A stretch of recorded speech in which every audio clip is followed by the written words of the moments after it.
Welcome, one and all, to Frivolous Gravitas, the podcast of substantive conversations. You're listening to the painfully uh, deep-throated Christopher Driver today.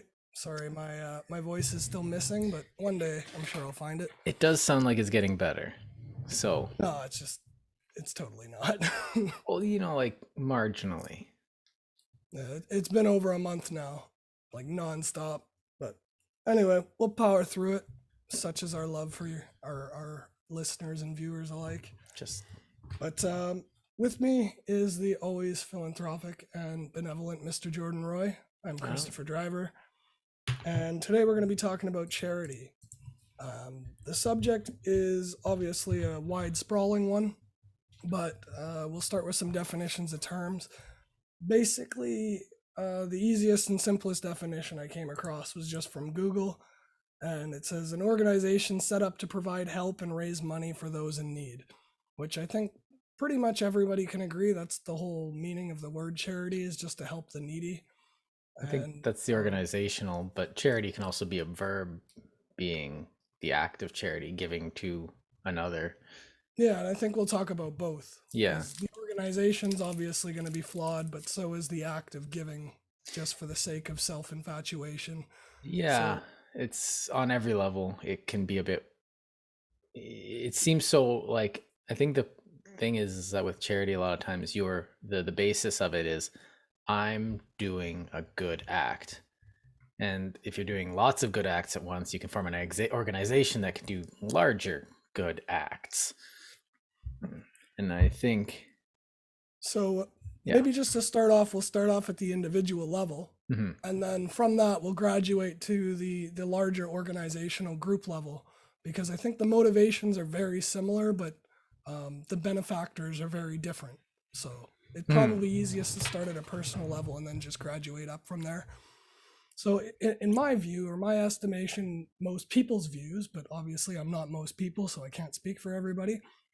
But in my view, the prevailing winds of charity are for like self-gratification a lot of the time, or religious beliefs.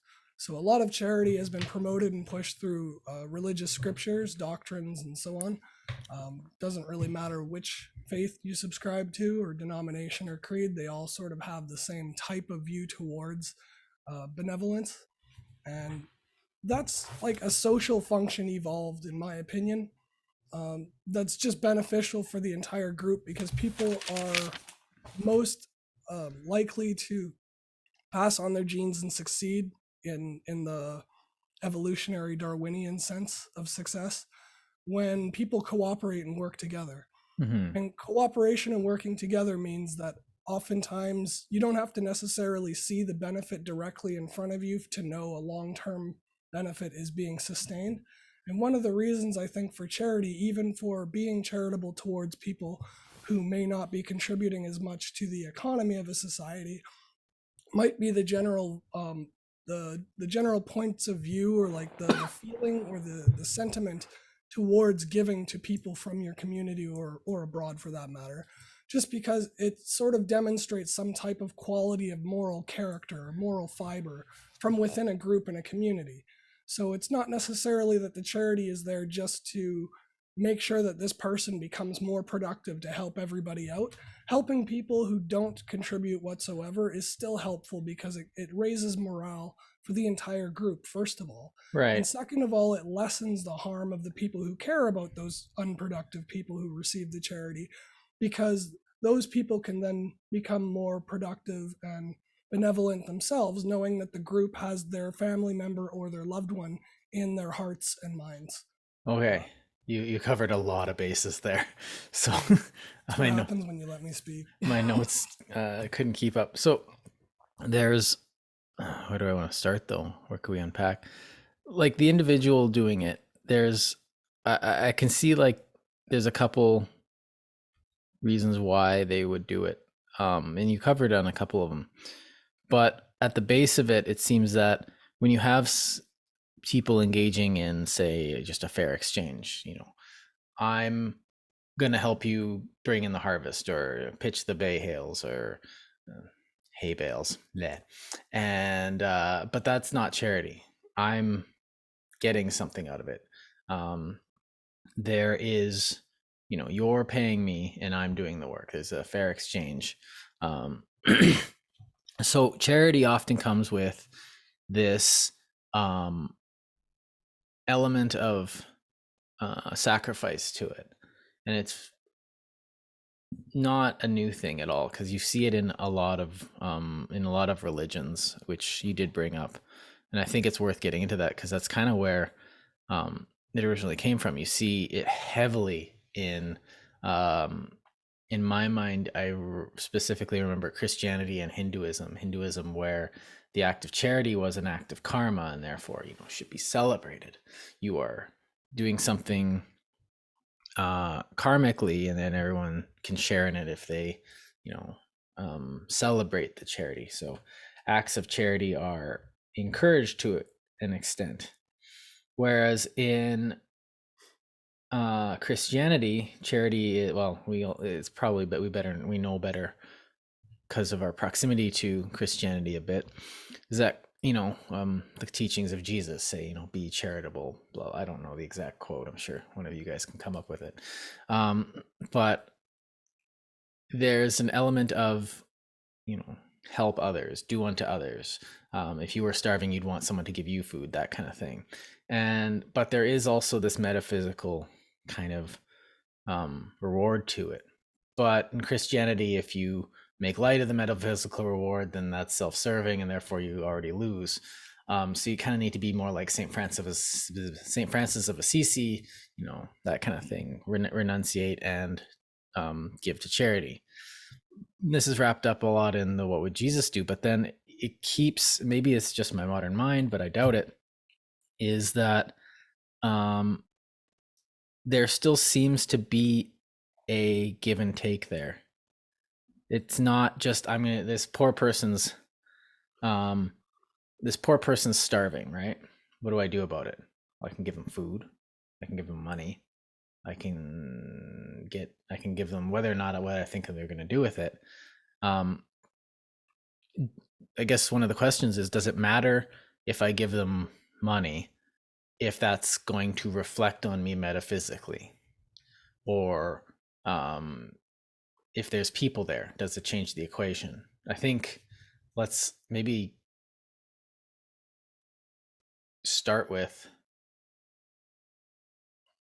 does it matter if you get something out of it? Does it change the charity? So I think it's impossible not to get something out of it. That is sort of our biological motivation towards socialized society, is that we do benefit from it, even if indirectly. mm-hmm. So even if we don't see specifically how it benefits us to be nice to our neighbor, one day when somebody comes and robs your house or whatever, and they're the only witness, and then they witness and they catch the criminal, like you didn't say hi to them every day so that if there was a home invasion, a criminal would be caught by one witness. Mm-hmm. Like it's just it's like an insurance Well, policy. like bringing a fruit basket over, it's like I'm giving you some fruit as a gesture of saying hi.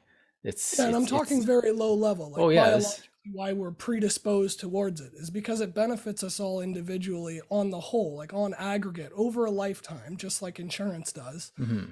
Being nice to other people, especially those in our community.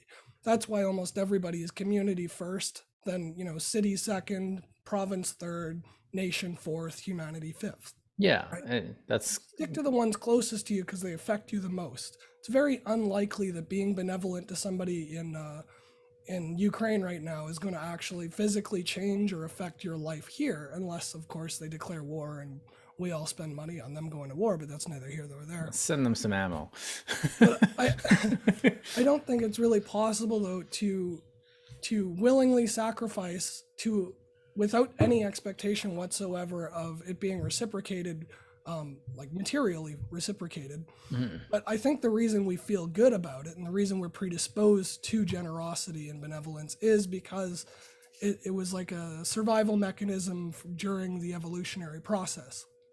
And that doesn't make it wicked or evil or self-serving. It's just like an awareness of natural reality. That's how we're built. Like there's no point to just ignore things like right. sexual attraction. you can't just pretend it doesn't exist because it's too taboo to talk about. Well, you have It's a taboo, I but it's uncomfortable, but it's true. you have this idea of reciprocity, which we did get into in the last episode when we were talking about a generalized reciprocity, whereas you can have like no reciprocity, you can have like um, distinct reciprocity where it's like you will give me 1250 and then I will pay you 1250 back. This is what's going to happen. Whereas generalized reciprocity is like I'll pay it forward. And so then there's like no reciprocity, which would be charity. So I think the thing I'm getting at is, does it belittle it though when you have that? I guess this is all a question of purity, because if you give someone a $20 bill on the side of the street and they're like, oh, thank you, it's like, haha, Jesus is gonna let me into heaven. Well, that's not a very Christian thing to think, but it's kind of what you do. But then if you're an atheist, I guess that kind of takes it out of it, and that doesn't, I'm not arguing atheists are more ethical, but I guess the same thing would be if people were there, you know, oh, girls are watching. I have to look benevolent. I have to do this. And, but that, I guess, doesn't take away from the action itself. You're still helping somebody, I guess. You're still giving them a boon that they might not already have. And so, like, that is beneficial. Whether, I guess I'm asking whether or not it matters whether or not we're profiting from it, but that's not really the definition of charity. We're taking out of ourselves to give to others without expectation of um, remuneration. So like, I better get paid back. No, that's not the thought process. And I, it has seemed like, you know, with, especially with regard to Christianity, that the act of charity has to be completely like anonymous, has to be completely um, selfless, has to be completely um, what do you call it? Kind of a zero sum with in favor of the other person. And that's kind of what it seemed like to me for a lot of years. And it just seemed like it. I hadn't really thought about it. And it's like, if I'm going to give to somebody, I have to give them in a thing, because then it felt dirty if I'm just giving money and going like, yes, now shower praise upon me, like a YouTuber going out and setting up a camera and then giving somebody a $20 bill, and then, you know, then Yeah. going, then that's an investment in TikTok clicks or something at that point. The thing is, the reason why I was bringing up our inherent biases and towards it, like our predisposition or our propensity for it, Mhm. is because it would be ignorant to pretend it wasn't there. No, it Pretend that we don't feel good when we're generous or when we give to other people would just be denying our human nature, and that's just a lie.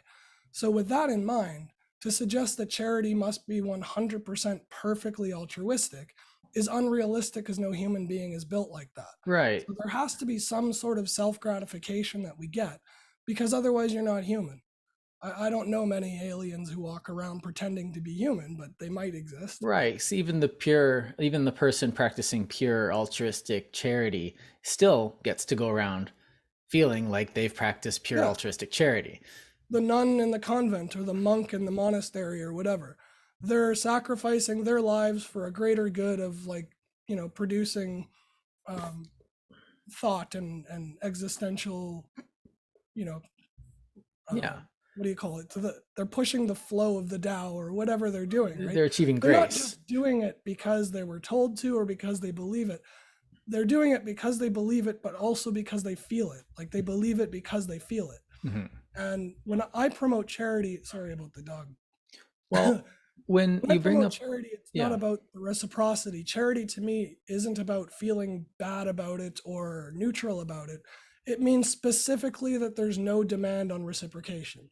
right, So if somebody does give you something back for the charity you give them, I still think it's charity because there was no demand placed on the initial sacrifice. right, As and soon as with you say, I'll do this if you do that, then it's a transaction. That's right, a that's totally different. and But like, in kind, when we're doing economic activity, when I sell you something and you give me money, I'm not trying to make you poorer. I shouldn't feel bad that you have less money than you did before you saw me. Mhm. Like, it's a transaction, it's agreed upon. So just because I give something to somebody and I feel good about it, I don't think I should feel bad for feeling good about it. You know what I mean? Yeah. And I think that's it. You feel better when you know that like that homeless person isn't just going to spend that money and go get drugs. You feel better when you watch them walk into a Safeway with that $20 bill and buy some food or something. It's like, oh, good, my charity's not going to waste my this and that. Now monks is an interesting one. You hit on a nail there, because it's now any person that goes into a monastery in this day and age, in this um, climate of the faith, I guess, that we have now, definitely is exerting that. But a lot of times in history, you had monks go into a monastery and then they'd expect that charity. Why aren't you giving? And then they'd live off that charity, that kind of a corruption of the charity. Um, and you see this a lot nowadays with things like um, the Salvation Army and cancer care, which we've complained about before, especially in our I believe it was the activism episode, where we're active in doing what? Well, we're going to solve cancer. Are you? Sounds like you're buying yourself a yacht. We talked about it a bit in our relationships episode too, because Yeah. relationships are reciprocal that way. Friendships, you Mhm. usually want to get something out of your friendship, so it's not entirely altruistic. But is it bad? I would say no. It just No. depends if your Well, motivation for self-interest supersedes the motivation for the interest of others. it's weird, It's and this kind of goes back to your biological thing, and this is going to be not a external source, but whenever a friend asks me to do something, like an actual friend asks me to do something, I don't really think twice about it. I just do it. Can you drive me to the? Yes, I can. Well, it's not. Don't do that. Like and if they say no, it's no problem. It's like I said yes. That's all you need. Like, it doesn't seem like an act of charity to me. It just seems like um duty, I guess, would be the proper term for it. But if Du- your profession was to be a taxi driver, then I would consider it your duty. You know yeah, what I mean? but It's if still but charity, even if you're willing to do it, or it's it easy, would or you don't be think twice. it wouldn't put me out if, like, you asked me, it's like, dude, can you give me a ride to the airport? Or a couple other friends I have here in Edmonton. But if some random person asked me, or some person from work asked me, I'd be like, yeah, all right. When someone asks, you help them. But like at the same time, I'm not going to be as charitable, I guess, with someone I am only acquainted with. But a friend is a friend. That's like family. So But that's more a defense mechanism, because you and I both know there are people out there who will exploit generosity to the nth degree. yes. If you didn't have that feeling of, if you just automatically said yes all the time, you'd be homeless. Hmm. You would eventually give away all of your stuff and all of your food and all of your money and your car and your gas to everybody who asked for it, and you'd have nothing. And then you couldn't help anybody forever. Right. Like, And it doesn't benefit even the people you're helping if you become well, insolvent it's yourself. triage. You help yourself first. If you're an Yeah. ambulance in a car crash and you had 5 people in the back, who's the person you help first? You. You can't help any of them if you don't help yourself first. And uh, no, it makes sense. And I guess that's also part of that, biological. You have a duty towards, you have like an ingrained duty towards those that you have ties of meaning with. Now, interestingly enough, if you do end up start doing things for people, um, one of the neat, I think, is like the Benjamin Franklin effect. You'll end up actually appreciating them more. You'll end up creating a new relationship with them, because all of a sudden it's like, hey man, can you lend me your book? Like Benjamin Franklin would do to his like political enemies, and he'd borrow books from them just constantly, ask them advice on like interpretations of the books, and have conversations. All of a sudden he'd have friends and supporters, because all of a sudden he's forcing them to get invested in his life, which is kind of canny. And this has probably been attributed to more than just Benjamin Franklin, but it it works. Like, I've tried it before. After I heard about it, I was like, getting people to do things for an entire week for me, and I was just making friends, and I was like, this is weird. Yeah. And And a lot of people consider that like buying friends, but it's really not. It's how we're built socially. We're going to trust somebody intrinsically more, just like from the inside out, if they are generous people, because then we're safer. We're less likely to be taken advantage of by generous people. right, and So it's going not that they're buying friendship. What they're doing is they're demonstrating their character. right. It's very, very subtle, but it's Well, and it actually goes into the fact that you can't buy friendship, and you can't buy these things, because if you try and buy them, like, well, look at these we call them simps, the guys who just give money to girls that are never going to sleep with them, in the like, or a guy who's like, yeah, I'll give you money, I'll take you out, and then there'll be, at the end of the night, nothing will be left but the implication, and that doesn't work. It's not how you get a wife. It's not how you get a girlfriend. You get but a you can wife. get laid from it. Like it does work. Like You if get that's laid their from it, goal is just to get laid. but but the thing, like, as a guy who's married, you only get laid from it.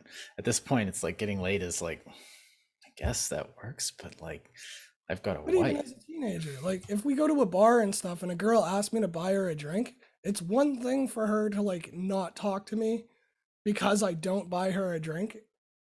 Mhm. And like that to me just speaks volumes about their character. That's a Oh person I don't yeah, know. And and it's not because I'm too cheap to buy a girl a drink.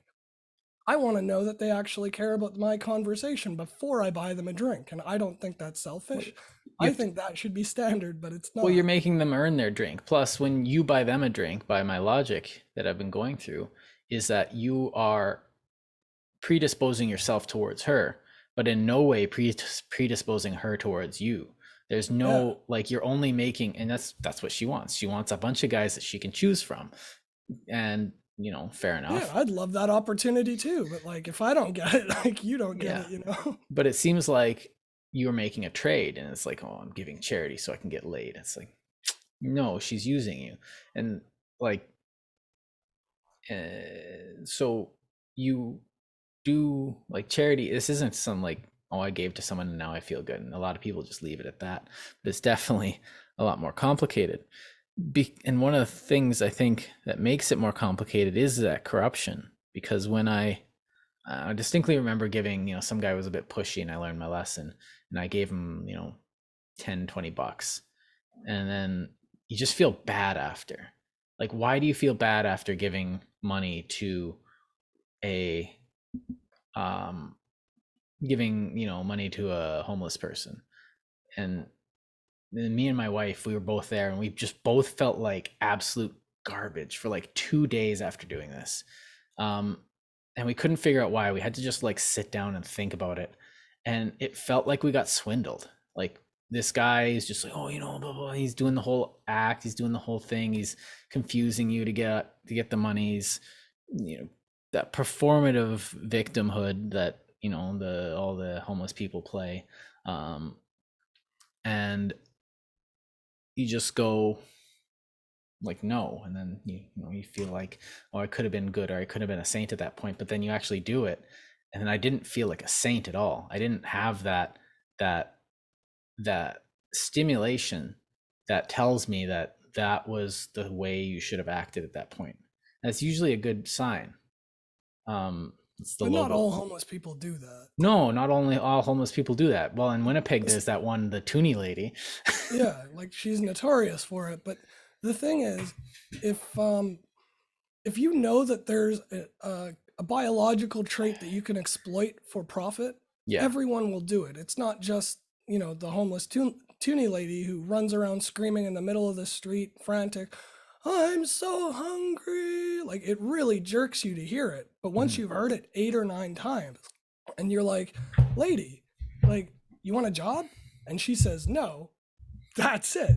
Every time I see her, I'm going to call her out and say, I offered you a job and you refused it. Don't ever give this woman money.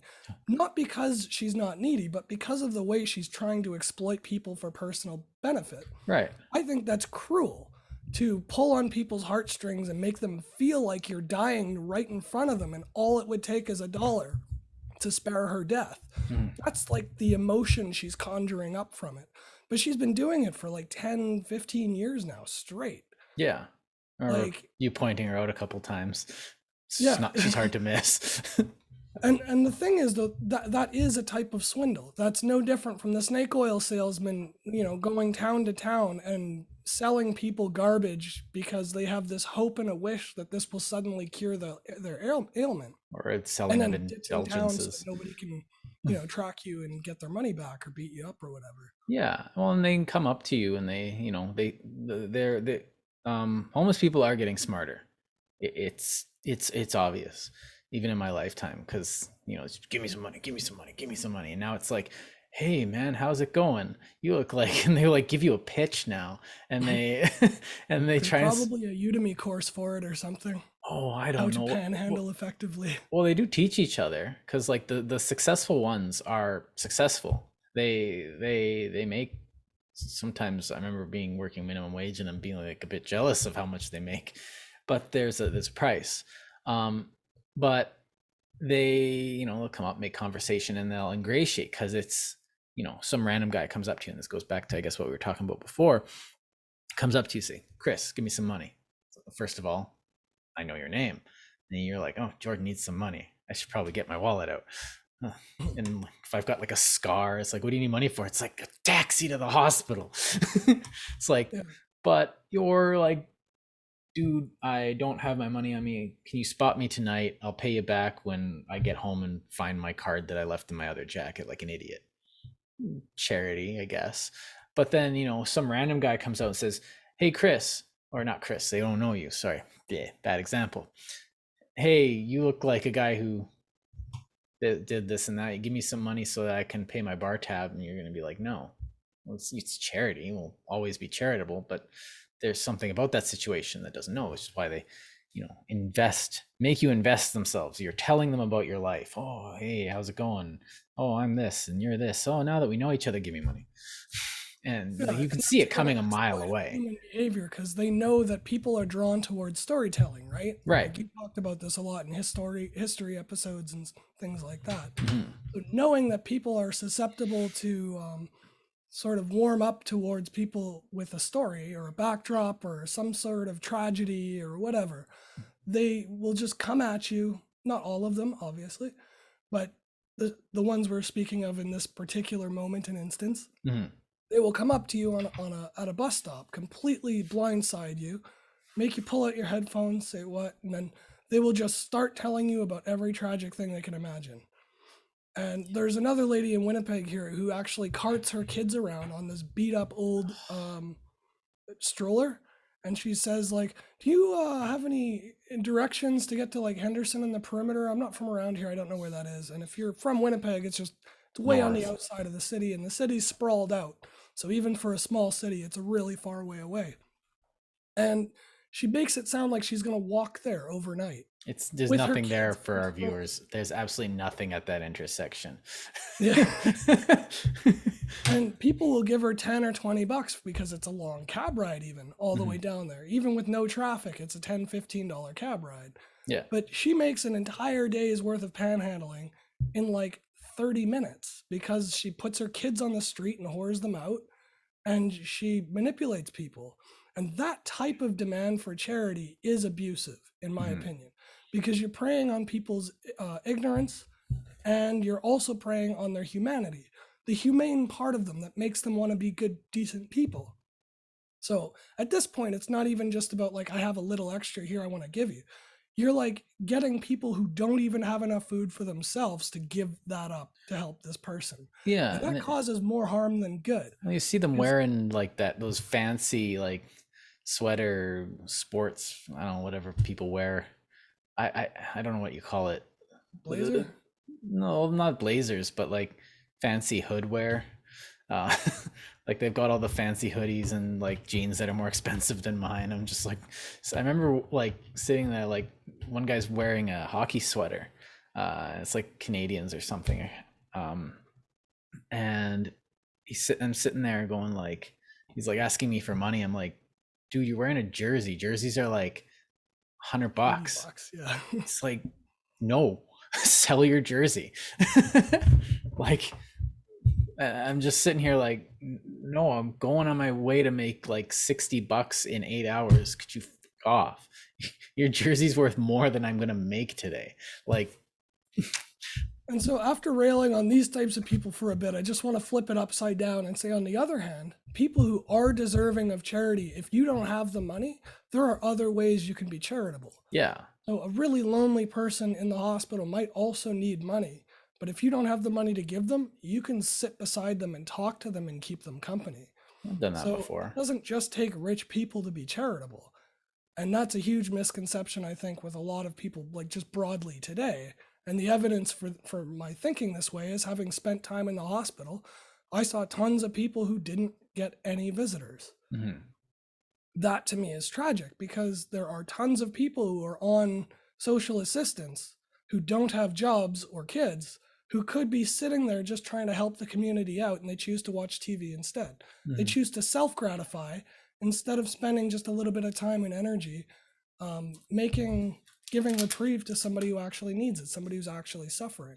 Right. Like loneliness is a real human condition. Like it's a really, it's like a, it's painful Now, for a better word. to be fair, to be fair, but the someone like me, I can't imagine being very good at like me sitting up there being like, "Hey, how's it going? I'm just coming here to hang out," and they'd be like, "Cool," and then I just start talking and never stop. But you don't have to be good at it. You could just do a puzzle together. Yeah, You know how to do puzzles, right? yeah. Well, I remember one specific time I was at the Forks in Winnipeg, and some woman just starts talking to me. I'm just like, "Ah, hi, what do you want?" And it was off-putting because of how abrupt it was. Just comes out like materializes out of nowhere and starts talking to me. It's a little jarring, but she's just lonely, and I could see that. And I'm like, she's just like, "Oh, do you know any clubs?" And she's like literally asking for help. And I told her, church. And I straight up said, like, find a church. Well, what denomination's best? It's like, at this point, it doesn't matter. Yeah. You can figure that out afterwards. Don't go to a Calvinist church. But they're a little harsh. They got more money though. Catholics got lots of money, but They don't give the it out as nicely though. not as charitable. No, But they're not. I hope that helped, and I hope my 15 minutes of just chat helped. But I didn't do it because out of a sense of charity. I did it because honestly, I was just as lonely. I remember living at that. I wasn't doing anything. I was only working and going to school. So like everyone I saw was not really a friend. So I think that's the aspect of it, is that when one of the things is that it's easy to corrupt something when it's a specific value, but when it's something amorphous like that, it's harder to corrupt, because something like time or just a conversation just sometimes seems like such charity. I remember being like, oh, I think we all kind of understand this now that COVID's happened, where loneliness sucks. And if you take that time, it's actually beneficial for both parties. And it seems like charity on the receiving end sometimes, which is okay, because it's just kind of like that thank you, thank you, thank you. And we all kind of did this. You go to the grocery store and you end up talking to the person at the grocery store, like telling them way too much because you're just so happy to have a person there in front of you. But I haven't left the house in over 2 years. I get my groceries delivered, ooh, but I do hear that a lot from people. But the thing is, like, it's weird with me because I've never been like that. So I used to be really gregarious and I talked to everybody, but that was out of self interest too. I was actually interested in everybody at the time because when I was young, everything was new. mhm, Oh, what do you do? Oh, cool. Tell me about your job. Oh, what do you do? What happened to you? Like, tell me about. But once I feel like I've seen so many of the same personalities, I mhm. just, I lost the inclination to want to meet new strangers because it's like watching a sitcom after Friends and Seinfeld. everything sounds the same. Right. Like Or I've seen enough Frasier to not want to watch The Big Bang Theory. You know what I no, actually, but I'm assuming you're right. And I haven't watched either of those shows. But the I get what you're saying is because you kind of want things to happen naturally.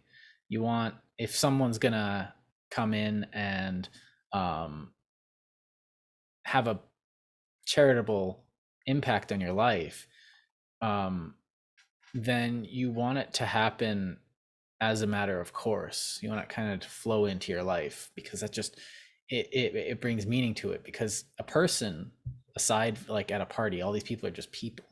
They don't really have any bearing on your life. They're just kind of there.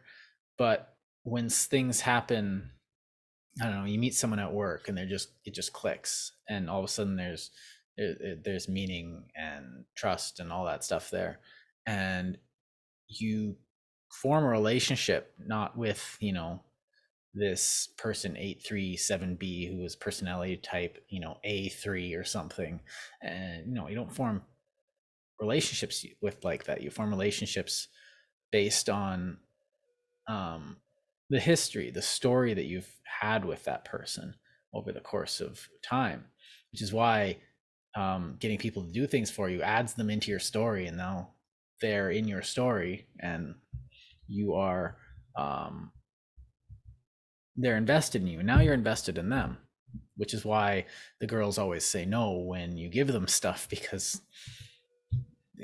they don't have any reason to. They can just say no. But a friend you can't say no to, because it's almost like saying no to a part of yourself. At least that's kind of what it feels like to me. But do I want to go here? Well, I Let's think see where you one take part it of that first. too is that what's that? So I was just like, I was gonna segue to something, but I think I want to see where you go first. Okay. Just briefly, it's not anything huge, but it does scale up too, because I think people want to be part of good stories. Mm. So when somebody comes to you with a compelling story and you see them on TV 3 years later having come up from absolutely nothing to becoming Jeff Bezos, inside your mind you want to be like, oh, I I'm could the have reason prevented he that. got there. You know what I mean? Like, you want to be part of a good story too. Mm-hmm. So contributing is sort of a way of, it's like with venture capitalists who want to be part of the next big thing, to put it in economic terms. They'll invest like tens of millions of dollars into things like Theranos, which was a huge scam or whatever, and we'll get into organizations later. But a lot of the reason they do it is because of the big payoff, the big reward. Mm. Well, with charity, the big reward is helping somebody temporarily so that they grow up or expand or down the road become huge givers. Because then you can basically take some personal credit for all the wonderful things this other person did by extension. Do you know what I mean? I don't mean it like literally, like I did it, but like you feel better about it knowing that your charity went to a bigger charity, because it's like it Yeah. expanded, it grew. Right. So you can actually have an impact. Because if I give $5 to some random person on the street, and it's just like, oh, they get to buy a loaf of Hot dog. bread, or it's like, does that even cover drugs? But the and that ambiguity when you're giving something, like I'm actually a complete and utter asshole when it comes to panhandlers. Like I'm not a good person when it comes to panhandlers. People would see like, Jordan, you're a jerk, and I've been felt like I've been burned too many times. So like, hey man, you got change? And I go, yeah, and I keep walking, shit like that. Like I'm kind of a prick, but it's no, I don't see that as like, a a good way to put my money, because like I could invest that money in, family. I could invest it in like friends, or I could do this and that, but it has to seem right to me to do it at the time. And I don't know. See, to me, I'm on the other end of it. Like, I used to hang out with homeless people even though I didn't have the money to give them. Mm. I would play hacky sack, I would rap and do freestyle, Yeah. talk about past careers and things like that, like what got them there. And like, I tried to learn about life from these people because I couldn't contribute to them. I tried to give them some sort of companionship. And, invariably when you speak to people often enough, you'll just become friends with a bunch of them. So when I was living downtown or in the urban areas, I had a lot of homeless friends, right? So I knew where to find them, and I knew their families, and I'd hang out at their dad's club or whatever. Um, but the thing about it for me wasn't that I don't care. Like, it's not my place to demand where somebody puts the money I give them. Mm, If I give them food and they want to sell it for money and then buy drugs with it, I gave them food. That was the charity. I right. have no right to impose my will on somebody else's spending habits. If they want to better themselves, they'll do it. And if all they need is food, then that's what they'll buy. And if their addiction supersedes their will for food and they spend your food money on drugs, that's not something you're going to fix today. And Right. it's not something you're going to fix by not giving them money. What you're doing, though, is showing a gesture of compassion that some stranger somewhere in the world gave you, if you're the homeless person, a moment's reprieve, a moment to actually be thankful and to not feel spit on or trod on or unloved or hated. You know what I mean? Like, you're giving some person hope in a sense, even Mhm. though it's not probably alcohol is not the best way to put that money to use. Yeah. I've oftentimes, when the guys in BC would come by, because you used to be able to return cans for 10 cents each. So the homeless people in my neighborhood would just clear out the streets of garbage every day, and I loved it.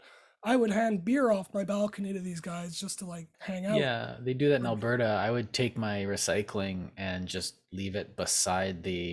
um leave it beside the garbage bin because But it'd be gone in the morning. the the beneficial social practice of this, though, is having people who are that stressed out and destitute, they're more likely to commit crimes, right? Mhm. And if you make them less likely to commit crimes by showing some sort of heart or compassion or will to help them move up, Mm. like if you show some interest in their well-being, not just like what you want for them, it it diminishes even the will towards crime, not just against yourself, but like your neighborhood. It makes them less angry at the world, less like predisposed to act out or lash out on the rich people or the white people or Right. whatever denominated group that they feel oppressed by. It's not to say that their oppressive feelings are legitimate.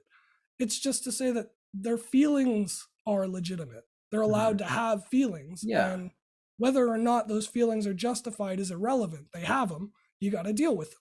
Right. Part of Now, dealing with them is just showing people that you're human in and that my they matter, that they care. in my experience, a full tummy does more to foster I don't know, what do you call it? To foster um a better attitude in myself. So like, and if Yeah, but I'm you're if not an addict. well, if To a I'm person addicted, a full tummy is secondary to their addiction. mhm, That's the medical problem with addiction, is that your wants are skewed. right. Well, and that if well, in the, at that point, if someone you're dealing with addicted, people dealing with addiction, um, Well, yeah, those are the ones that'll spend food money on drugs or alcohol. right. But they need more than just charity at that point. Like me Yeah. giving them $5 is like they're not even gonna remember me giving them $5, and they're gonna go to the thing. What they need is someone whose job is charitable, but the effort that they're putting in is so much that we can't rightly let them do that charitably. It's a full-time job and more to deal with these people as a like addictions counselor or a like a shelter or something like that. Like we can't just let these be, and that's why their jobs is because there's that's a 60-hour work week sometimes, and so I don't know actually, but I'm assuming it's a lot. Well, we, And we can totally afford it, but we're not doing it because we're not prioritizing it. We're prioritizing government subsidies to transnational conglomerates over individual people. yeah, send that money Public to health is China. taking a back seat towards subsidies for oil. And then oil pollutes the water and airway, which causes more public health issues. So we can't honestly say we can't afford to address it when we're paying money out of pocket Well, to no, cause the problem. I'm not saying we can't afford it. That's not what I'm arguing at all. I'm arguing that at some point charity has to become a job. um like and I think this is kind of how organizations are made too. But you're trying to help sick people, oh, I can help one sick person, maybe for 15 minutes a week. Like, I'm not. And the more time I put in, okay, and I start finding that, this is all hypothetical. I start finding that, I'm helping more and more, and then I'm helping too much. It's becoming a detriment. If I want to keep doing this, I'm going to need a, I'm going to need some help. But if what you're doing is beneficial, then you actually have to, you can't keep doing it as charity. It has to become a job at that point. And That's a good way to segue into the yeah, organizational structures of yeah, charity. because there's a lot of good organizations, and if you are, uh, it's strange because you get like Christians who everyone's like rips on them, but they end up just quietly giving a ton of money to charity every year, just an absolutely flabbergastingly large amount. They just feel like, yeah, they just do it, and they don't make a big deal of it, which is, I think, the right way to do it. And it's to So how do you support. feel about forced charity then? When you're forced to pay taxes and then your taxes go towards a charity. Yeah, I'm that's well, if you've seen any of our other podcasts, you'll know that I'm like, Had cash. podcasts, sorry, that I'm just fucking with is that, if you want to force charity, come and take it. But But I it know is that, not firefighter services in that same vein. It's a forced charity. My house isn't going to burn down. I don't want to pay for fire insurance until well, your house burns down. only if you call it a charity. Other, like, that's kind of a, like, police and fire, that's a service that we all pay into. It's a, I It's don't a know. taxpayer funded service, right? Yeah, For so things that like we might not benefit from. you could argue that it's more like a co-op than a charity. Mm. So, but something like, But like uh feeding the homeless, though, shouldn't that be more of a yeah, co-op than a charity? But we're like, organizing it through charities when it should be a government practice. yeah, like Winnipeg Harvest. I Yeah. don't actually know if that's how it's run, but essentially you get people feeding the poor, and like I said before, you get one person feeding the poor. I can feed, if I take my extra money every month and just buy food and go out and distribute it, I'm not just spending $100 on food. I'm also spending, 3 hours of time transporting it to get it to these people. And then they're like, well, this isn't enough for a meal. I'm like, I'm trying my best here. But then if I conglomerate and I get a bunch of people together, and, we pay everyone for their time, the charity and it becomes an institution. You give it out. And then through almost rejecting the charity aspect of it, you're able to feed, tens of thousands, like, not maybe tens. I actually don't know how much, like, something like Winnipeg Harvest or Edmonton Harvest feeds every year, but I'm sure it's a lot of people because I know they help. Many thousands, yeah. Yeah, and they they're able to do this, and there are volunteers, and um, that is something that you can do. They're leveraging not like an individual, but then they leverage that charitable institution to bring in people to sort and do this, and then, but they're also keeping costs down. So I guess the question there is that ethical, to just let people work without paycheck, even if they want to? So, oh, I'm willing to do this, but people, again, will be self-destructive and will put themselves under in order to lift someone else up, which, more power to you, but maybe we shouldn't let them do that so blithely. And just for some context, I just looked up harvestmanitoba.ca. I encourage everybody to check it out. Yep. They feed 80,000 Manitobans, and almost 200,000 volunteer hours are donated annually. Oh, that's it. 200,000 Oh, hours? 200,000. I thought you said Yeah, and 2,000. 80,000 Okay. Manitobans are fed. That's a lot That's more than I. huge. That's enough that the government should be looking after that, because it's not like they're helping 2,000, 3,000 people. They're helping the equivalent population of a whole section of our city. Right. And There's only 800,000 people in the city. They're well, feeding 10% of the whole city on donations. and I'm sure That's insane. they do employ a certain number of permanent staff.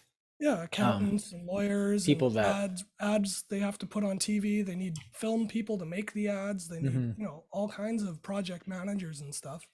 But then again, you remember something like and this goes into kind of a theme is like juxtapose that with something like flood relief. Now, in for everyone who's not living in Winnipeg, Winnipeg Flood flood, is when the water rises. yeah, a lot, and farmers get mad, and so all over Winnipeg, there's safety dikes all through the southern Manitoba, and there's like a floodway where if the river gets too high, they can siphon off some of the river and push it around the city and into the lake north of the city. So they don't have to like sandbag every 10 years. Now in 97, what happened was the water level, the flood of the century, which it was like, it was quite the natural disaster that year. And what happened was everyone in the city just got up, didn't think about it, just got up, went to somewhere near the river, found a sandbag line and picked up a sandbag or started filling sandbags. And this is just kind of what happened. No one really thought about it. It just kind of happened. People would donate to buy bags and sand. There'd be coordinators. I remember one time I just showed up and they just put me on a bus. And the rest of the day I filled sandbags with a shovel. It just so there was I think what happened was there was a need, and because it threatened everybody, and it is clear and present danger. Well, not really threatened at everybody, because if you're living a lot near the river in somewhere like St. Boniface or St. Norbert or like around the university area, then you might have a problem. But if you are living in Transcona or something, who cares?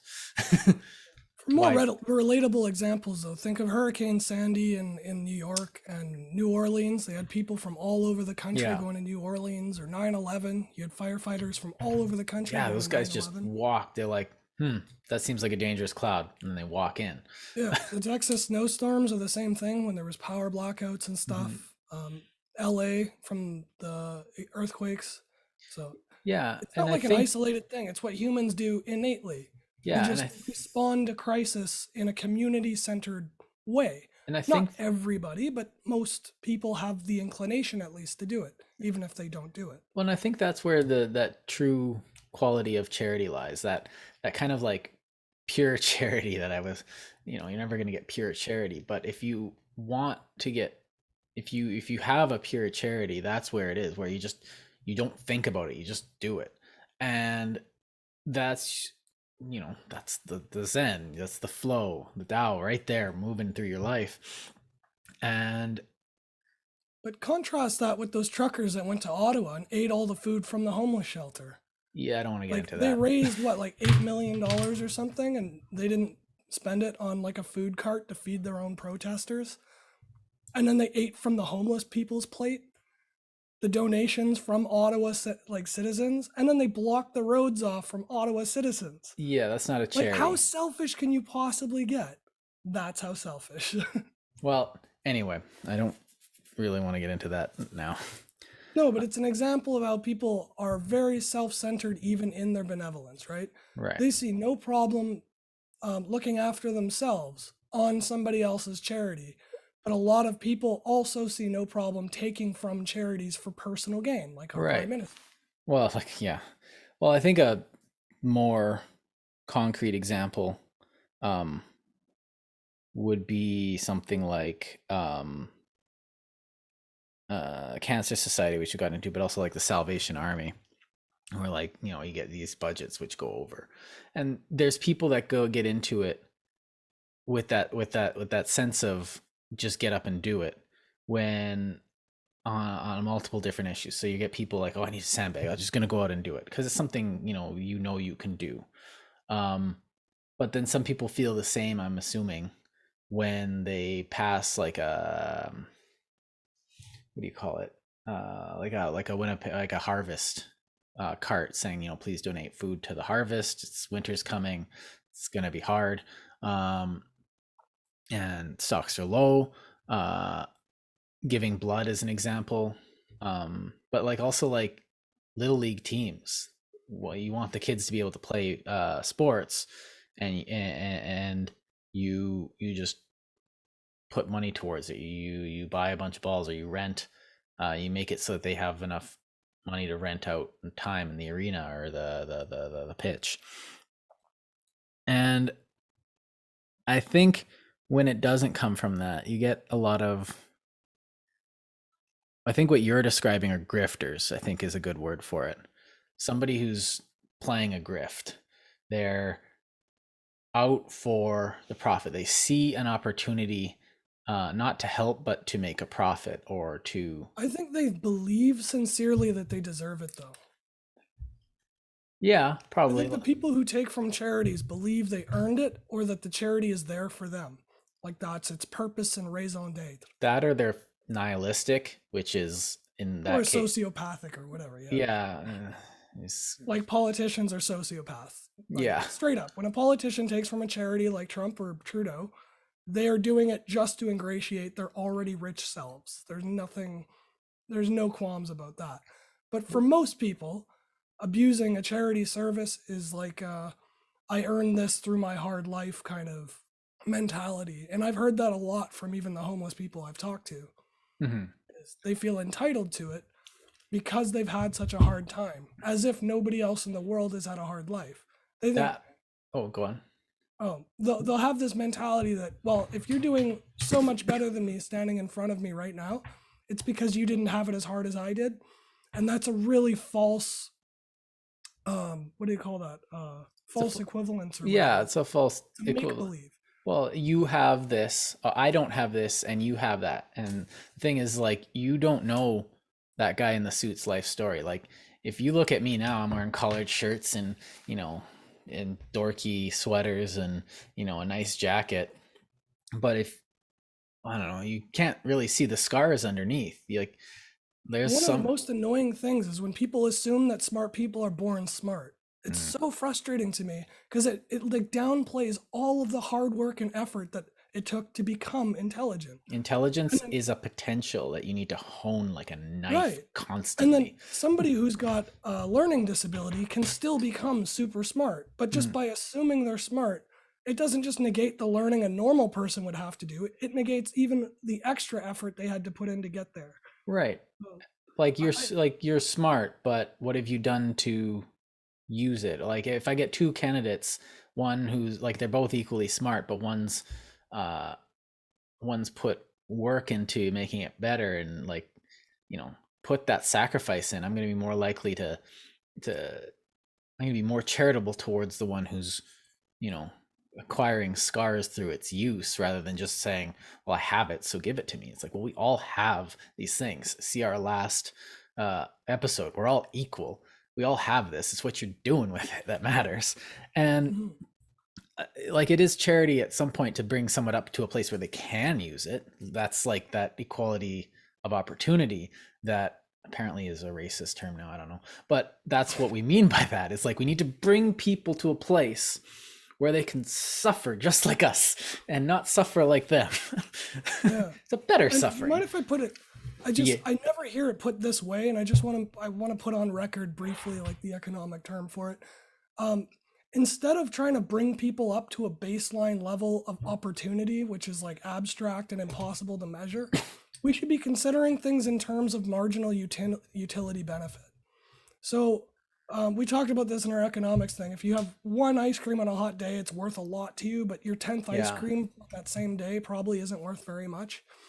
If we focused on allocating our charity towards marginal utility, towards the thing where the smallest amount provides the biggest benefit, and you constantly give money towards the smallest amount to the biggest benefit, our charity would go so much further. There was a than guy trying to talking about that. What was his name?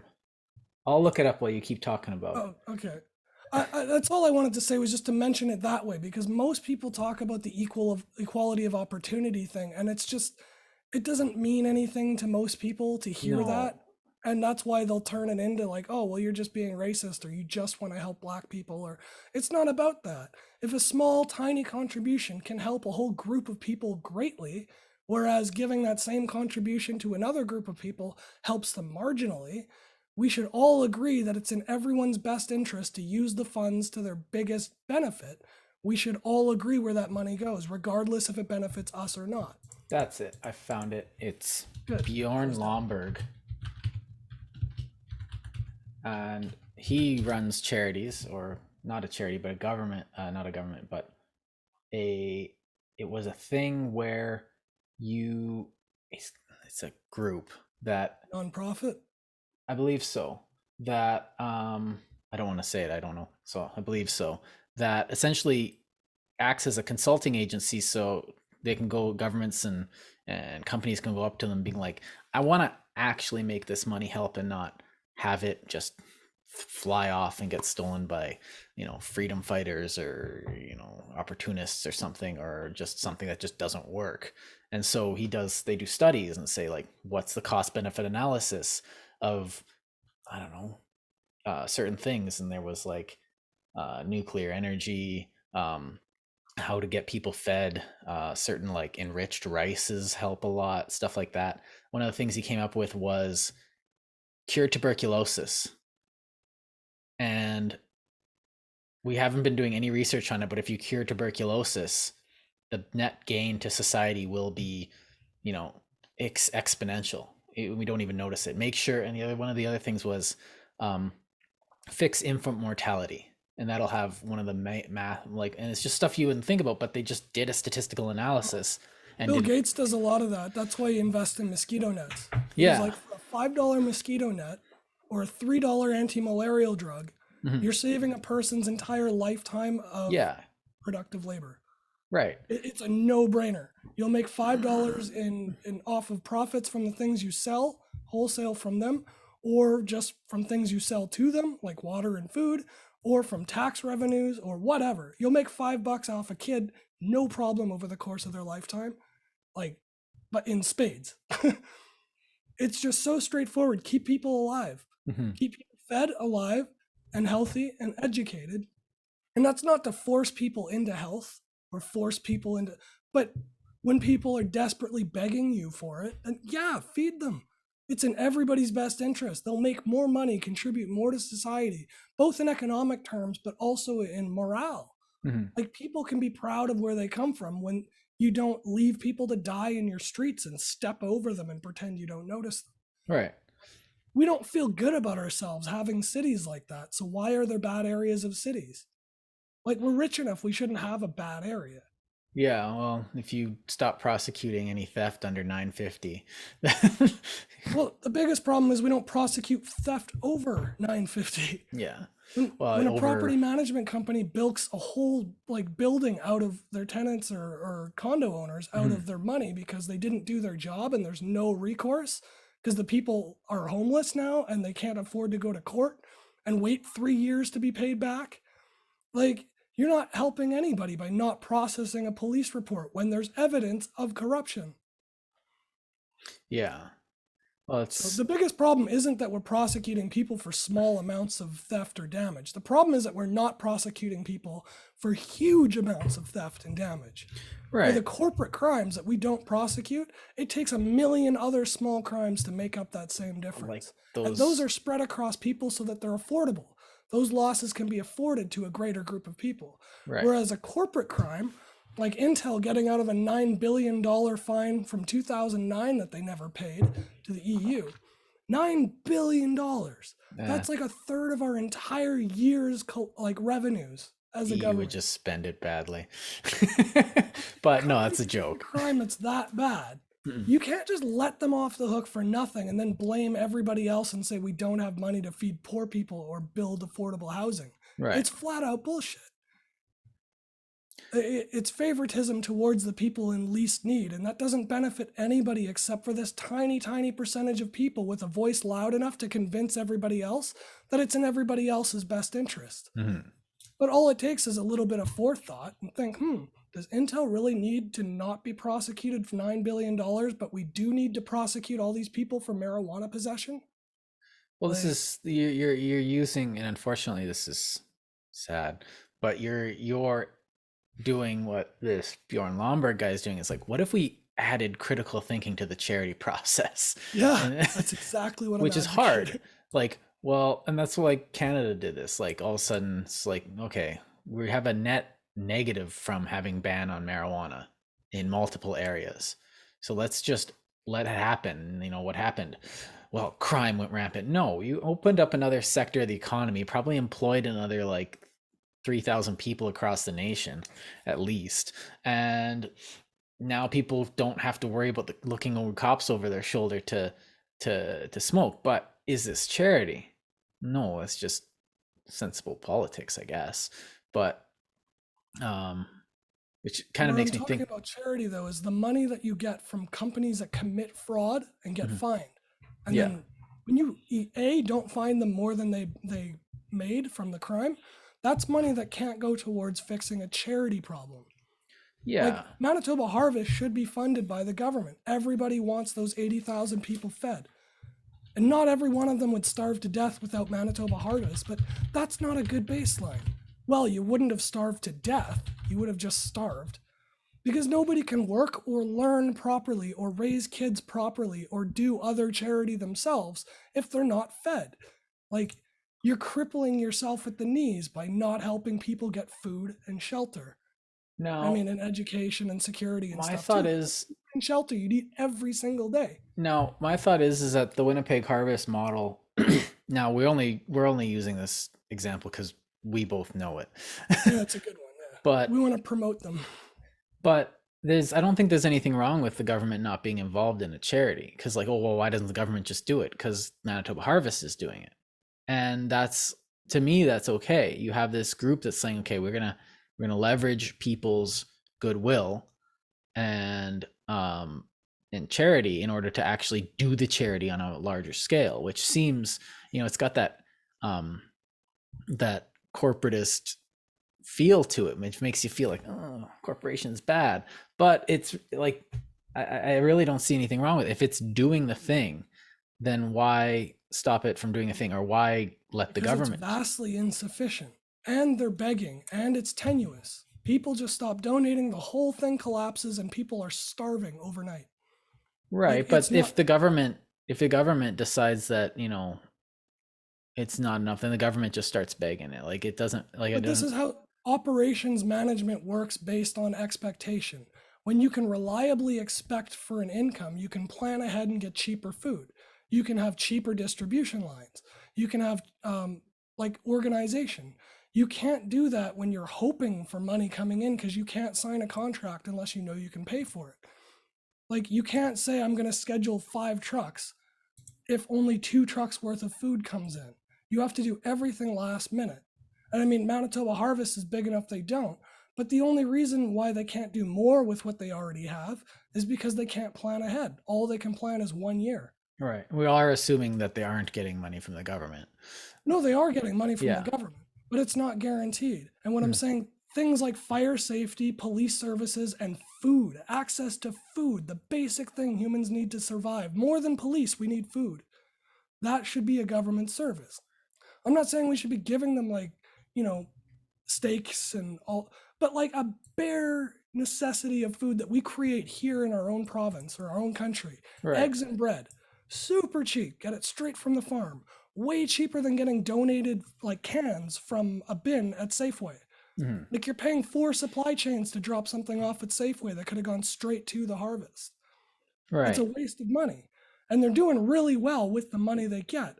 But if you had a government run it, it would go at least 30% further. At least, just because you're cutting out middlemen.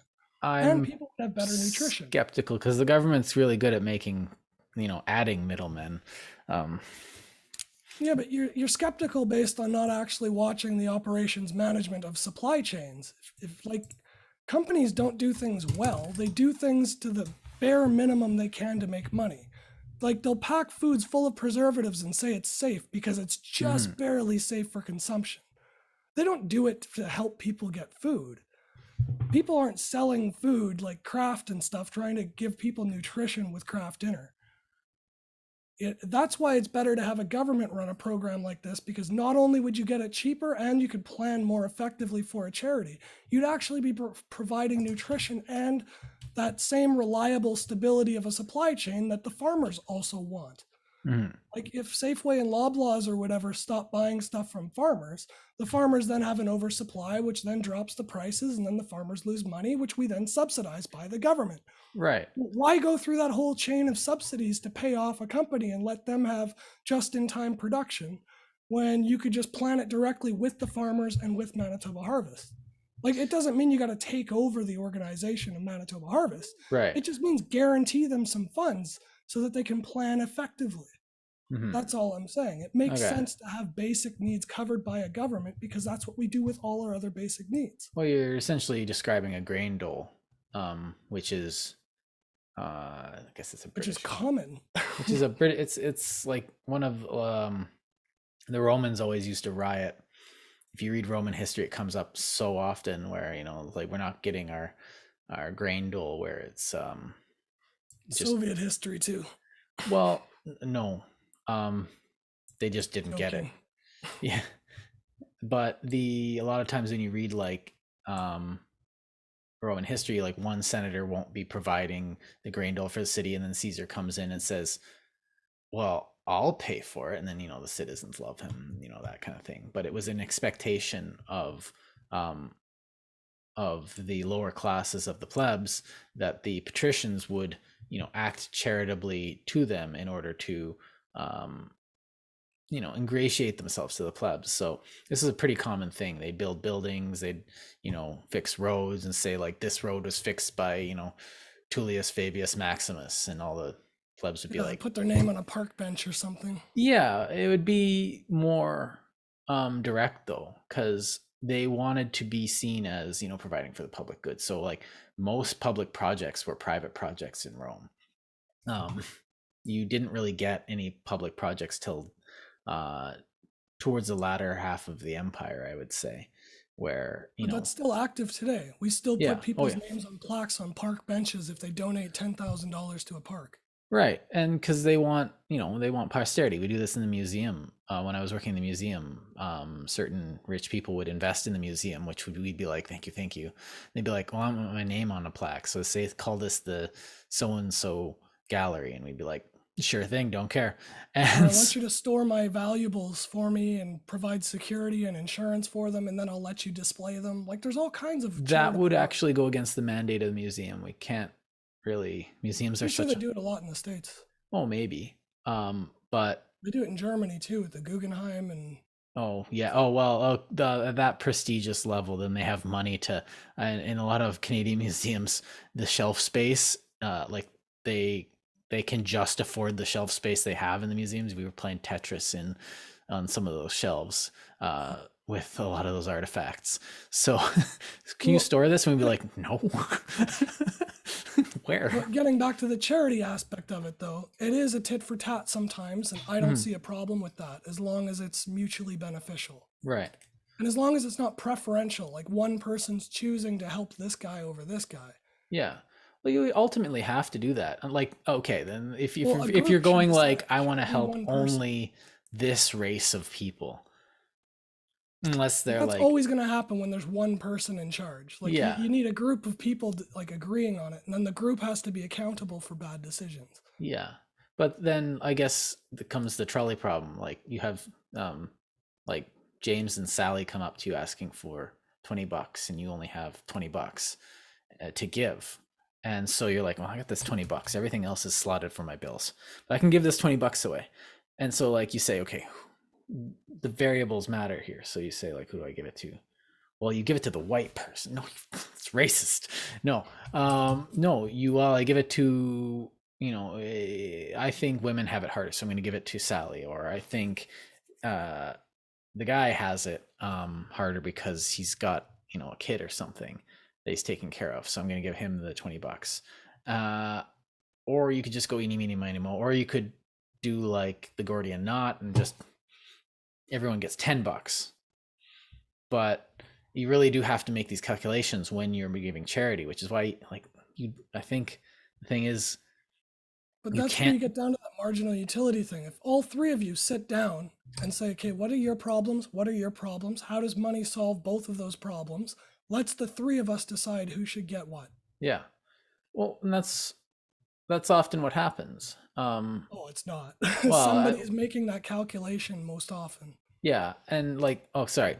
What I meant to say is like that equation that I'm saying doesn't really happen, but it does happen when you're saying like, the kids come to the door in your neighborhood and say, "Hey, we want money to buy candy," and you're like, "Oh, that's cute," and then you say something like, "All right, shovel my driveway, and I'll give you all $10." It's charity. Kids need money to fool around, and because kids don't have money, but you're it's a quick negotiation, but it's still a negotiation. It's still happening. Like, I don't want to give you money for nothing. The kid's like, yeah, but we want money. And it's like, then you're asking, what do you do for it? And then you do that negotiation. If they go, yeah, if they do a bad job, you say, you did a bad job. But then at the same time, you should, I think what we're arguing both is that we should be making calculations like that. And you have to like parse out the variables. You have to do this. And What I'm it's, suggesting is we're not looking at the calculations often enough, though. We're yes, sort of yes. That's a good assuming way we of know putting how to it. do the calculation already, and we're all deciding for ourselves just based on our life experience. Most of the And time I we're think there's a scientific approach to it. There is a better way that everybody could be doing it. right. And because most of the time when we donate to charity, when we give to charity, it's a knee-jerk emotional reaction. Yeah. It's, and because that's what, like, just same way that the homeless people come up to you and try and ingratiate to themselves, that thing, or like the Hare Krishnas, jerks. And then but like, Or the Giants or the Stoics, but like then the you get like a Buddhist table set up monks. in a mall where they have like, oh, please donate to this, blah blah blah, and people, and then they'll have pictures, like World Vision will have pictures of children, and they don't want you to think about it. They don't want you to do the calculation. They don't want you to look at their ledgers. They want you to feel and That's give. what pisses me off. It's the marketing of charity, And is you're it's, spending charity dollars on bilking people out of money that they should be giving anyway. yeah, to me that's the same as a pushy homeless person on the side of the road. It's the Oh, it's exact same. worse. It's calculated. They're Yeah. like psychologists and trained marketing and advertising agents. Yeah. Like, fuck them. And like, if you were saying something like we bring in like a career center or something that tries to find jobs for homeless people, and they need money to operate, which they do, and these places are invaluable, and they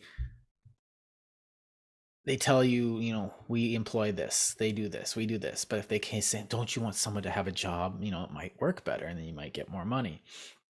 But that also kind of, if you're not showing me your figures, like, we 60% of the people that come in have ongoing employment, based from this, I guess,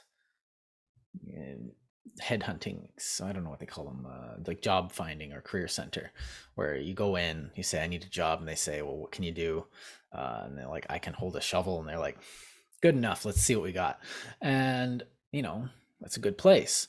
But if you can't provide statistics for how effective that's being, then I'm going to be hesitant. I'm going to be like, yeah, but people need jobs. You remember being unemployed. You can think about how hard it was for you to be unemployed. I'm like, yeah, that did suck.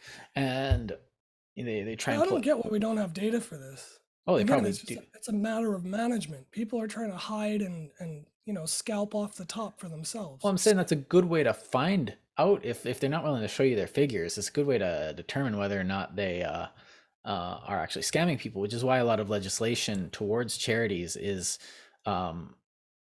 forces them to have that kind of data to back it up. Like, how many people are you feeding? Like, are you actually doing what you say you're doing when we give you our money? Or is it just a scam? Because there is a element in, like, it's the law knows about this enough, and it's so deep in human interaction that you can cheat. This is a spot for cheating, and so we need to be vigilant about it. And here's two perfect examples of that. If you go to EIA to collect a welfare check, they'll require you to sit in a seminar for about how to find a job. And they'll force you to come all the way downtown and spend money out of pocket to get there and sit there for 3 hours. And even if you know it already and you want to go look for work, they'll prevent you from looking for work so that you spend the 2 days designated and required in their session and seminar. And conversely, OFE, Opportunities for Employment on Portage and Donald, Mm-hmm. what they do is they have like resume help services and internet, and computers that you can use the internet to look for jobs and stuff like that. And they have seminars that they require you to sign up for one a week or one every 2 weeks or something like that, with like homeworks and upgrade courses so that you learn how to use word processors or how to use email. If you don't know how to use a computer, they will teach you while they help you look for a job. And then as soon as you don't need it, you just drop out, you walk away. Like they even offer like donations, you can or accept donations for like suits so that they can give people suits and ties to wear to go to a job Oh, interview. I've donated a suit to a place like that, and other clothes to a Yeah. place like that. Yeah. And here's an example where you're saying the government's inept, though, because OFE is not a government program, but they're government sponsored. And EIA is a government program directly from taxpayers into these people's pockets. And they're absolutely incompetent with the Mm-hmm. way they manage it. Like completely absurd. Right. So, but like, But the issue is management.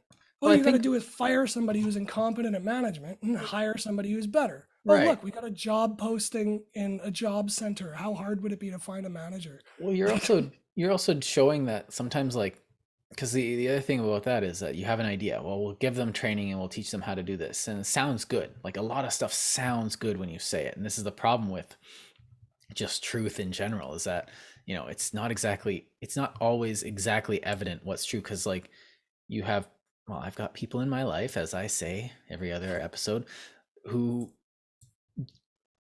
their reality is based on that sounds right, that sounds about right, I because feel it. yeah, I feel it. It's like, well, how that is supposed to work is like when I say, well, I didn't like giving money to that homeless person.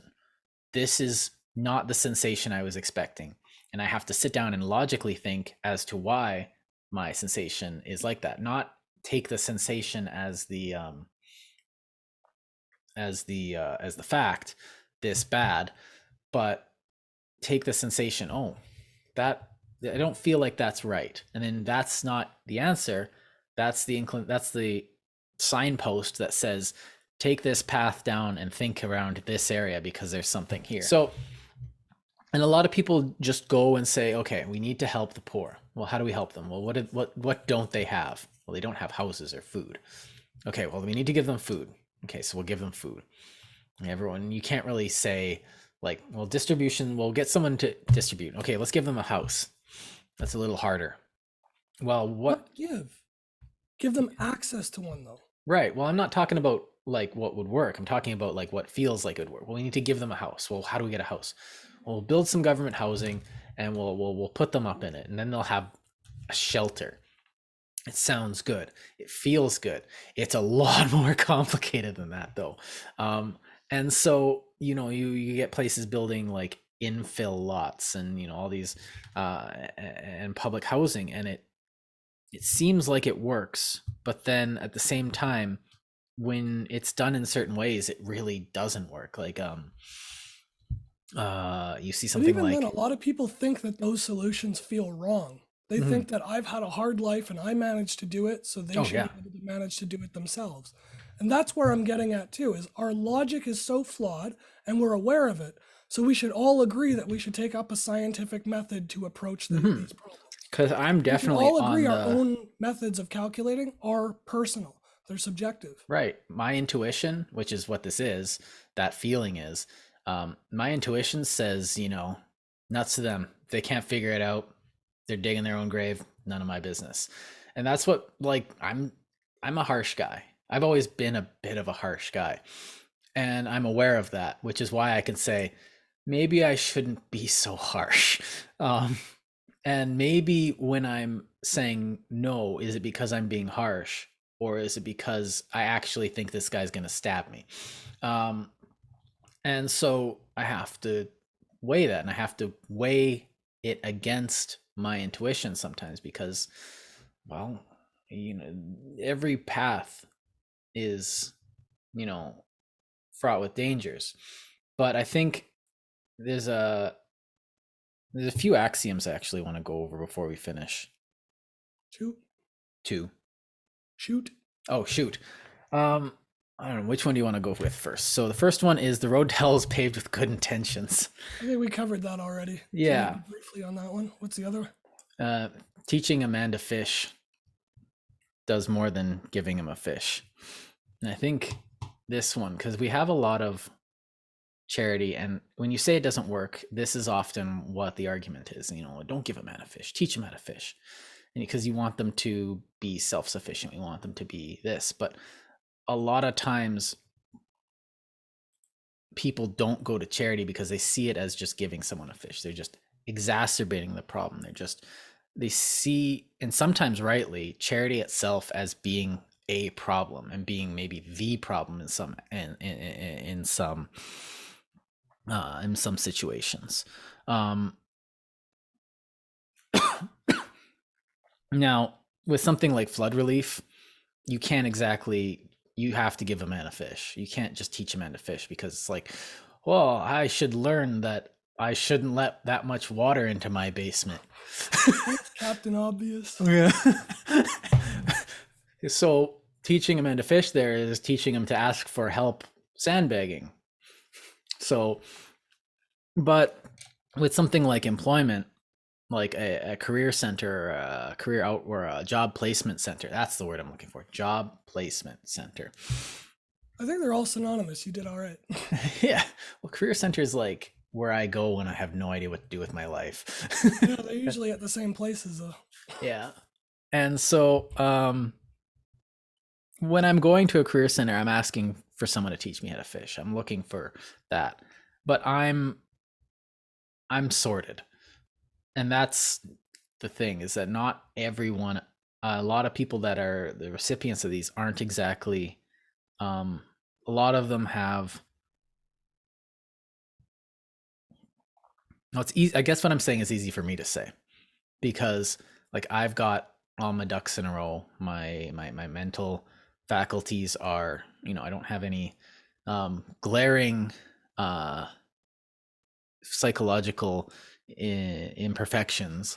Nothing glaring, no. Nothing glaring. I've got a few. I'm a bit of an oddball, if you've ever met me in real life. But like a lot of people have aspects to them that are somewhat insurmountable, or at least treatable with difficulty. And then you get like, there's a lot of deep psychological issues, and stuff like addiction is happening, and that makes it a lot harder. And so you can teach a man, say teaching a man to fish, where you say teach a man to fish, where you say stop doing drugs. The guy's like, oh, I never thought about that. I'll stop immediately. Wow, thank you. And so like this is not what everyone expects, and when somebody says something like, well, just you get a school teacher as well saying, just say no to drugs, and most people are smart enough to hear that and just go like, yeah, okay, sure. And everyone in grade school knows that that's stupid, and that the teachers be just being told that that's what they have to teach. To me, that was like, there's drugs out there? Sweet. Like they're just telling me as a kid that there's a way that you could spend money and guaranteed to make yourself smile and happy. I was like, whoa, dope. Literally. Yeah. And it's one thing I want to point out though, with just to piggyback off of what you were saying there, yeah, is I think that people that think that it exacerbates the issue don't understand the direness of the consequences of neglect. mm-hmm. So it's easy enough to say that if somebody needs food every single day, that they should learn how to provide food for themselves. But that doesn't change the fact that they can't learn anything without food in their gut. Like you have to feed them while you teach them. You can't do one or the other. And this is that binary thinking that's really typical of OCD or anxiety disorders or bipolarity or things like that. But it's like we have a collective social bipolarity in this sense, Yeah. where we think things only go one side or the other, and there's no gray area in between. Yeah, it And that helps to when me is you. what's insane about the mentality of it. Well, I remember. Well, it's kind of weird because I went through university half starving, and my grades would have been a lot better had I not been half starving. But at the same time, if I would have, looking back now, I don't think I'd want to do it the other way, because this one made me have more character from it, I guess. Would be I learned a lot more from it than I would have had I been handed everything on a golden spoon. And I think, But that's the bipolarity I'm talking about. You think there's either a golden spoon or a struggling, starving, hungry. There's a gray area in between. What's oh wrong yeah, with having food that just doesn't taste good, but at least you're fed? well, that's Like, what at it was. least you have bread and eggs. Yeah, How wonderful would it be to eat bread and eggs every day? Not so much, but it's better than being hungry and studying. but Like, I don't think what I was saying was bipolarity, because the bipolarity is, when you're thinking of black and white, it's like you think you either want to have food or don't. But it's what I was saying is that it's, when I look back on it, it's a lot more complicated than I would have thought. And like, I actually probably wouldn't want to give up that suffering looking back on my own life. But at the same time, I think I was already in a place where I was able to do that, and I was able to, I had the capacity to get through that. Well, I know that in hindsight, thanks hindsight, you're the greatest. But sure didn't feel like it some days. But there are some, we have to realize that there are some out there that aren't in a place where they are capable of, I guess, bettering themselves at that point in time. And so, with regard to charity, it'd be nice to be able to bring people to, I guess, teaching a person to fish wouldn't be so much like, well, you need to learn how to wear a suit and do taxes and this and that. And like, no, you got to start with basic things. You got to get them to a place where they can increase their own capacity. And charity brings them to that, I would say. can Well, if it's the it's thing. done. It's can, or it should be at least the goal That of should be the charity. goal. Yeah. Yeah, to not bring them to, like, wearing a suit. And like, you hear the success stories, like, I used to be homeless and now I wear a suit. Look at my suit. I look so good in a suit. It's just like, you know what? Good for him. But it's nice to know that, 1 in 1,000 gets out of it or something. Like, that's like 2 in 1,000. That's even better. 3 in 1,000, 10 in 1,000. Even if we can save a couple. And I think the other side of that is that no matter how hard we try, we're gonna lose them, a lot of people.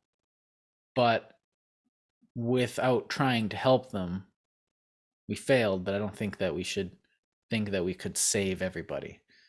Just I don't think it's about saving people though. It's not that somebody without fish doesn't want to know how to fish. mhm, Nobody's who's hungry thinks to themselves, I'd rather not know how to provide food for myself. Nobody thinks that. mhm. Like, this is what I don't like about and I'm not saying your argument, I'm saying the argument, pervasive argument of the whole charity thing. It's not about either teaching somebody or giving them a fish. It is about both, as you say. Mhm. But it's not just about food. It's the Well, same it's a with about metaphor, accessibility to goods that get you education. right? So, like in my case, I had I was lucky enough to have good parents, right? Not everybody has parents as generous as mine, but we didn't have a lot of stuff. So it's not like they could just give me a car and give me new clothes and give me, you know what I mean?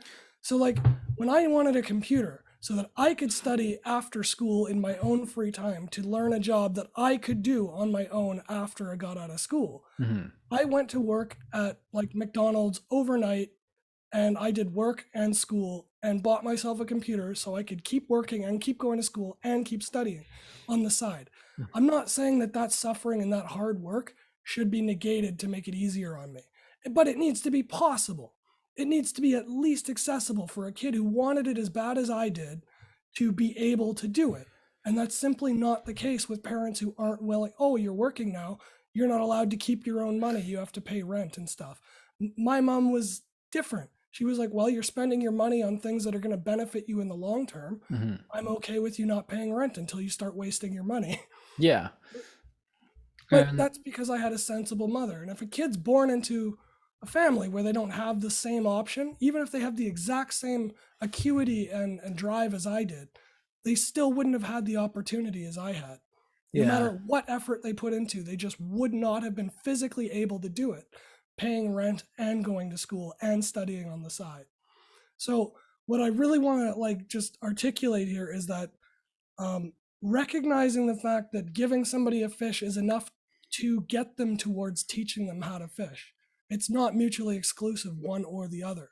You have to do both in almost every case. You Right. can't just give people houses and say, now you have a house, because they'll blow it up. You know, they'll Right. piss all over it, they'll let it fall apart. And we have evidence of this all over our city. When you give people stuff for free, they don't take care of it. But Yeah. if you give somebody something and tell them they have to work and look after the house and do this, and you only get it if you put in that much effort, then yeah, the house is going to be well looked after. They're going to earn some industriousness of strength of character. They're going to feel pride of ownership, and they're going to have an accessible option towards Well, and I home think ownership, whereas they wouldn't have had it before. the underlying thing that they're getting and that you want to bring people to, I think the thing is dignity.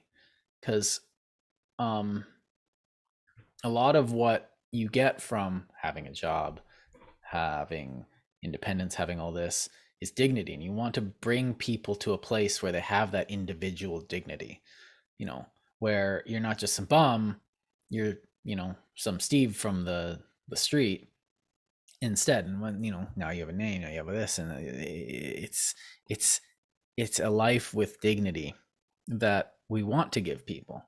And I think that's it, because when you have when you're given a house, that's like, if someone just like, if I'm a bum or something, and a homeless person, Experiencing homelessness. if I'm experiencing homelessness and someone gives me a house, I might act without regard to my own, you know, welfare. I'll tell them to shove that house where they took it. Oh, I'd take it straight up. I'd be like, Yeah, thank you. but But I'd look after it. but you're That's coming just, at it from, like, dignity is something that comes from inside out. Like, you can't just give someone give someone a sports car, or you can't just put, I don't know, it's like a high school kid and you put them in a suit and they can't wear it properly. It doesn't, you can't just, the suit doesn't make the man makes the suit. But it's the same with like house. When you, even at the bottom, where they're earning enough, or they're putting forth effort enough to be able to earn that charity. It seems a weird way of putting it, but to get that house the way you said, instead of just being given it, and they have that dignity. And if that dignity has an effect on them, that will, you know, kind of radiate and better their surrounding, because they're not abasing themselves at that point. And I think that the two-way street creates that dignity. Sorry, I don't know what that was. age. Yeah, age. This is what getting old looks like, guys. And I think that's what I mean by teaching somebody to fish and feeding them at the same time, is teaching them dignity, because that is a trainable thing. Not everybody can be trained to be great lawyers or accountants, right? Because that takes a certain type of interest, I No. guess. Well, that's, But everybody can learn to have self pride and hygiene and cook for themselves. You don't have to be the best cook in the world to learn how to cook. It's just heat. You just put food in heat and that's it. yeah. There's a few simple things that seem simple, and when somebody doesn't know them, you're like, no, just saute. And they're like, what the heck is saute? This is Jordan. They're like, This is Chris. Like, I knew nothing about cooking for the longest time. I didn't start cooking till I was like 20. yeah. And so, like, you have to, like, there's a lot of things also that we don't know, that people don't know. I'm teaching children history, and like some of the things that they don't understand are just um, just blow me away. Not in like the fact that how come you don't know this? It's like, oh, I never expected that you didn't know this. Like, Yeah. and so I have to teach that. A lot of times with Christian concepts, a lot. It's weird. Oh, who's Jesus? I'm like, really? Do I have to teach Jesus? Oh, the irony. It is weird. So, But kudos to you for doing it because it's important. oh, I'm not doing it at charity. They're paying me. No, but it's But important that you can choose not to teach them stuff or to tell them like, oh, don't worry about it. You don't need to, but you don't. You teach them stuff because it's important to know stuff, mhm, not because that knowing about that is going to get them a job. right. It's knowing about that is going to make them socialized creatures. Well, with that, it's like I'll teach them more so that their character improves and then they can get any job instead of just like I'm teaching you so you can get this job. It's But like, also just so that they yeah. don't grow up completely ignorant of like 1.3 billion people's life ambitions. Yeah. It's important to not be ignorant, even if it doesn't make you money. That's what education is. It's not Mhm. just about making money. But that's So, another dead horse, I think. yeah. So I think we're coming up on, I think we've exhausted the topic a bit. I think we Yeah, kind we of, didn't even get into scandal and corruption, so maybe we'll have to have another episode on that. well, I think we've covered corruption a bit in like other episodes because I do remember getting into um what do you call it? I do remember getting into Cancer Society and I'm not sure what episodes those were now. yeah, I can't remember either. It was But probably the awareness episode, raising awareness just for the sake of yes, that was remembering. it. Awareness was the one. Yeah, that one was a bit of a rant. Yeah, Uh, a little bit. But God, that pisses me off. but I Keep think, riling me up oh yeah, we were both riled up for that one. But I think the takeaways from this, every time. I knew it. I called it. I said it before. I did I say it? Yes, I did. I said it right before we started. But I think the takeaways from this is that charity is not always what it seems, and that you shouldn't be. It's a lot more complicated than just giving someone something, and you have to really think about all the variables involved. And every act of charity itself is going to be a different calculation. Like every single act of charity is a different calculation. Um, and honestly, I think it has to be ultimately up to you, the individual, whether or not you're going to engage in charity. Um, so, what a, and I don't think, I don't know, I don't think we came up with a scenario either where there isn't some sort of reciprocity. You give money away. Well, why? Because it makes me feel good. Oh, okay. Or, and I don't think that we should be looking to, We what do you, shouldn't feel guilty or shameful about feeling good about being charitable, right, but we should feel guilty and shameful about broadcasting our charity. right. And I think that's I think that's where the corruption lies. Because I did bring up corruption when I see someone using charity for their own ends or using charity out of it. But even sometimes like people that are, I don't know, like charity files or people that exhaust themselves in order to yeah, that's it. So you have like people who are cheating the system in order to benefit off of it. That's one form of unhealthy charity. That's the corruption. But I think the other corruption is where it destroys you in the act of the charity itself. And I think putting someone else in a position where they're in need of charity to have the charity is not an act of charity. I think that's an act of destruction. I think that would be a corruption of it. But I think that's more of a psychological issue of the person being charitable. But Yeah, and I think I would just say that the calculations themselves are intrinsically subjective. Even if we all individually believe that we're right, that's obviously why we do the things we do, is because we feel or think that our calculation towards what's worthy cause and what's not, or how much, or whatever. mhm, We all believe in what we're doing, obviously, but we have to also acknowledge the fact that we're all at least somewhat wrong. There's no way any one human being has figured out the perfect charity case. Well, and that's where the diversity that we keep And talking about comes in, because we're all going to find something that where it needs to go. We're all going to have a different perspective on what needs to be done. yeah, and that's actually important. But it's also important to notice it and recognize that we're not right. So telling other people to do it like us isn't right. We're telling other people how we do it just so that they hopefully think about it differently. Not so that they do what we say, but so that they think about their own charity and benevolence in a scientific way or an aware way. The other thing I wanted to note was just on the size of a charity doesn't gauge how useful or worthwhile it is. Every little charity is worthwhile, even if it's $2 and somebody spends it on a beer instead of a bus fare. That is not your business. You might not want it going there, and you might not give them another $2 next time. That's fine, but you've still improved somebody's day for $2 that you wouldn't have noticed otherwise. $2 that you could have afforded went towards making somebody smile who has a hard time smiling. A phone call or a chat or a conversation that drives you insane because you have to sit and listen to somebody who you don't want to listen to, maybe. If they're really, really lonely, that means the world to them. So go call your grandparents, to the people out there who have elderly family members. Right. And I think you're hitting on something great here, because the act of giving is the thing you're doing. You're not doing the spending. Or even if you call your grandparents, the act of giving your time.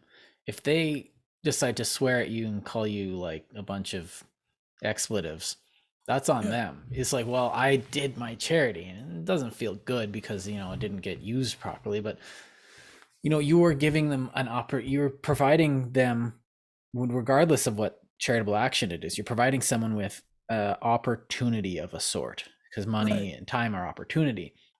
And it's a proof of compassion. Right. The gesture itself is showing somebody that you care, even if they don't know how to respond. Right. And but don't exhaust yourself for it. If they're going to abuse you and you can't take the abuse, cut it back. Like, it's not worth your own destruction. But if you can handle it, it's the best gift you can give somebody like that, because nobody wants to talk to them. Yeah.